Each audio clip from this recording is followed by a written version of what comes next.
भाभी ये क्या कर रही हो आप? क्या हुआ देवर जी? मैं तो बस आपको हक कर रही थी। पर भाभी आप ऐसा कर क्यों ही हो? आप तो मेरे भैया की वाइफ हो। हाँ पता है मुझे, लेकिन मैं आपको बहुत पसंद करती हूँ। भाभी मजाक मत करो। अरे मैं मजाक नहीं कर रही हूँ, मुझे सच में आप अच्छे लगते हो। आपको अच्छी नहीं लगती क्या मैं? भाभी ऐसी बात नहीं है, आप बहुत अच्छी हो, पर मैंने आज तक आपको उस नज़र से कभी नहीं देखा। कोई बात नहीं, तो आप देख लीजिए। नहीं नहीं भाभी, मुझे नहीं देखना। और वैसे भी आप मेरे भैया की वाइफ हो, मैं आपके बारे में ऐसा सोच भी नहीं सकता। अरे पर मैं बोल रही हूँ ना कि मुझे आप पसंद हो, आपका भाई मुझे पसंद नहीं है। भाभी अगर आप दुनिया की आखिरी लड़की भी होंगी ना, तब भी मैं आपके बारे में ना ऐसा कभी नहीं सोच सकता, समझिए आप। अच्छा, तो फिर आपने ऐसा क्यों बोला था कि आप मुझे बहुत पसंद हो, आपकी जैसी बीवी चाहिए मुझे? वो तो भाभी मैंने बस इसलिए बोला था कि आप घर को अच्छे से मैनेज करके रखती हो, भैया का इतना अच्छा से ख्याल रखती हो, खाना इतना अच्छा बनाती हो। भाभी आपको ना घर चलाना बहुत अच्छे से आता है, बस इस वजह से मैंने बोला था कि आपकी जैसी मुझे वाइफ चाहिए, पर आपको थोड़ी ना बोला था मैंने। तो मैं मुझ जैसी कहाँ से लेके आऊँ? मैं आपको मिल रही हूँ, इतना इनफ नहीं है क्या? देखो भाभी, बात ऐसी है कि भैया ने मेरे लिए बहुत कुछ किया है। पापा मम्मी के जाने के बाद उन्होंने ही मेरा ख्याल रखा है, मेरा पढ़ाई लिखाई का खर्चा उन्होंने उठाया, मेरी कॉलेज की फीस उन्होंने दी है। और भाभी मैं उनको इस तरीके से धोखा नहीं दे सकता। वैसे भी भाभी जो होती है ना, माँ समान होती है, तो मैं आपके बारे में ऐसा कभी सोच भी नहीं सकता। तुम्हें पता है, मुझे मना करना अपनी जिंदगी को नरक बनाने जैसा है। भाभी क्या बोल रही हो, मैं समझा नहीं। आपको समझ नहीं आया? कोई बात नहीं, मैं समझाती हूँ। आपने मुझे रिजेक्ट करके ना बहुत गलत किया, और ये तो मैं बर्दाश्त करूंगी नहीं। और अब मैं आपका जीना भी मुश्किल कर दूंगी, लेकिन मैं करूं क्या आपके साथ? क्या करूं क्या करूं क्या करूं? मैं ना आपको इस घर में रहने नहीं दूंगी। अब आपको इस घर से बाहर जाना पड़ेगा। भाभी देखो ऐसा मत करो, और भैया आपसे बहुत ज्यादा प्यार करते हैं और बहुत ज्यादा भरोसा भी करते हैं, आप प्लीज ऐसा मत करो। लेकिन मैं नहीं करती उससे प्यार, मुझे तुम चाहिए, और अगर तुम मुझे नहीं मिले ना, तो तुम्हें इस घर से जाना पड़ेगा बाहर, समझे? ठीक है भाभी, अगर आप यही चाहती हो कि मैं यहाँ से चला जाऊँ, तो ठीक है, मैं यहाँ से चला जाऊँगा। पर भाभी मैं आपके साथ ना ये सब चीज़ें नहीं कर सकता, और भैया मेरे पे बहुत ज़्यादा भरोसा करते हैं। मैं नहीं चाहता कि मैं उनकी नज़रों में गिर जाऊँ।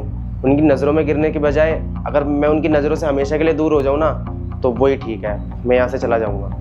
तुम्हें ना सच में अंदाजा नहीं है कि मैं तुम्हारे साथ क्या कर सकती हूँ। तुम्हारी जिंदगी नरक बना दूंगी मैं।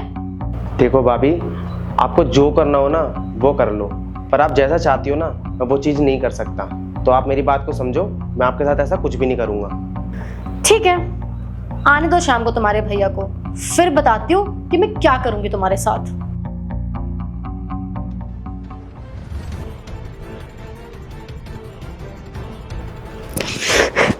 क्या कर रही हो भाभी? भाभी अरे सृष्टि, क्या हुआ? तुम रो क्यों रही हो? अच्छा हुआ राहुल जो तुम समय पे आ गए। अगर आज तुम समय पे नहीं आते तो पता नहीं तुम्हारा ये भाई मेरे साथ क्या करता। अरे पर हुआ क्या है? तुम्हारा भाई, जिसको तुम लक्ष्मण जैसा समझते हो, इस इंसान ने मेरे साथ जबरदस्ती करने की कोशिश करी। क्या? क्या भाभी ये क्या बोल रही हो आप? भैया ऐसा कुछ भी नहीं है, मैंने ऐसा कुछ भी नहीं किया। राहुल ये झूठ बोल रहा है। देखो मेरे गले पे इसके नाखून के निशान भी लगे हो, मेरे बाल भी खराब हो रखे हैं। इसने मेरे साथ जबरदस्ती करने की कोशिश करी है। तुम्हें पता है, तुम्हारे पीठ पीछे ये मुझे बोल रहा था कि मैं आपको बहुत पसंद करता हूँ, आप मुझसे शादी कर लो। अच्छा, तभी तू कहता था कि भाभी मुझे आप जैसी बीवी चाहिए। राहुल मैं तो तुम्हें पहले से बताने की कोशिश कर रही थी, लेकिन मैं बता नहीं पाई। मुझे लगा तुम्हारे और तुम्हारे भाई के रिश्ते खराब हो जाएंगे अगर मैंने तुम्हें ये सब कुछ बताया। लेकिन मैं ना बहुत टाइम से इसकी हरकतें नोटिस कर रही थी। मैं जहाँ भी जाती थी ना, ये वो हर जगह आने का बहाना ढूंढता था, मेरे पास रहने का बहाना ढूंढता था। और मुझे इसकी फितरत बहुत अच्छे से पता थी, इसलिए मैं इसको बहाना दे के दूर भागती थी मैं इससे। लेकिन आज इसने सारी हदें क्रॉस कर दी।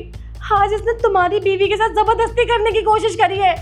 भैया ऐसा कुछ भी नहीं है, भाभी बिल्कुल झूठ बोल रही हैं। और मैं एक बात सच बताऊं, मैं भाभी को बिल्कुल अपनी माँ जैसा समझता हूँ। अच्छा, माँ समान समझते हो मुझे? माँ समान भाभी के साथ कोई ऐसी हरकतें करता है क्या? जबरदस्ती करने की कोशिश करता है क्या?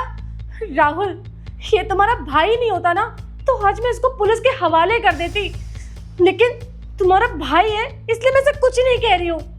मैं तुम्हें कह रही हूँ राहुल, अपने भाई को ना इस घर से बाहर निकाल दो। ये तुम्हारा भाई नहीं है, भाई के नाम पे कलंक है, कलंक। सही कह रही हो तुम, पुलिस को कॉल नहीं कर सकते क्योंकि ये घर का मामला है और कलंक तो है, लेकिन भाई के नाम पे नहीं, बीवी के नाम पे और भाभी के नाम पे। मतलब क्या बोल रहे हो तुम? क्यों, तुमने ही तो बोला कि अगर मैं सही समय पे नहीं आता और लेट हो जाता तो ना जाने तुम्हारे साथ क्या हो जाता। तुम्हारे साथ कुछ नहीं होता, होता सब मेरे साथ, क्योंकि मेरा भाई ना मेरी नज़रों में गिर जाता और ये हमेशा के लिए मुझसे दूर हो जाता। मतलब कि ये कि मैं यहाँ पे तब से आया हूँ जब से तुम इसको पीछे से हक कर रही थी और यहाँ खड़े होके ना मैं तुम दोनों की सारी बातें सुन रहा था। हाँ तो तुमने तो सुना होगा ना कि ये मुझसे क्या क्या बातें कर रहा था। हाँ, बहुत अच्छे से सुना मैंने, और जितना प्राउड मुझे इसकी बातों पे सुन के हो रहा था ना, उतना ही हर्ट मुझे तुम्हारी बातों पे हो रहा था। अरे ये तुमसे बोल रहा था कि भाभी ये सब गलत है, आप मेरी माँ जैसी हो, मैं ये सब नहीं कर सकता, और तुम इसको धमकी दिए जा रही थी, घर से भगा रही थी। अगर सही समय पे आज मैं नहीं आता ना तो मुझे तो कभी पता ही नहीं चलता, क्योंकि तुम एक्टिंग ही इतनी अच्छे से करती हो। अगर तुम मुझे झूठ भी बोलती ना उसको भी मैं सच समझ लेता। वो तो अच्छा हुआ कि आज मैं सही समय पे आ गया और मैंने तुम दोनों की सारी बातें सुन ली। नहीं राहुल, तुम मुझे गलत समझ रहे हो। मैं कुछ गलत नहीं समझ रहा हूँ, सब कुछ मैंने अपनी कानों से सुना है। अरे मुझे तो ऐसा लगा था कि तुम एक अच्छी पार्टनर हो, पर नहीं, शायद मैं गलत था। और जब मैंने सब कुछ सुन भी लिया है उसके बावजूद भी तुम झूठ बोल रही हो।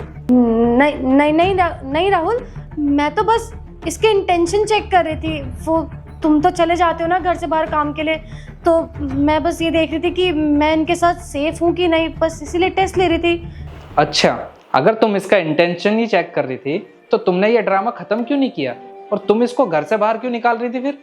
वो राहुल, बस और कुछ मत बोलो।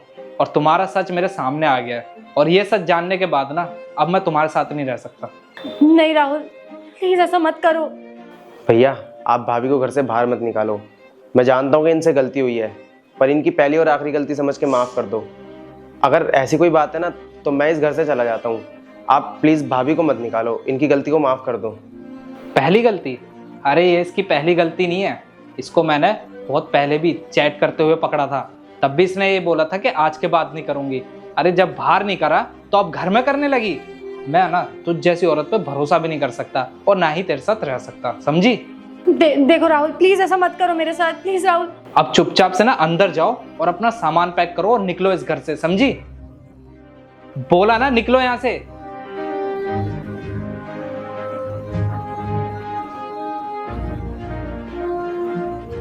भैया मैंने तो सोचा था कि भाभी मुझे फंसाने की कोशिश कर रही है और आप इनकी बातों में ना आ जाओ, और भैया हम दोनों अलग ना हो जाए हमेशा के लिए। मैं तो यही सोच रहा था।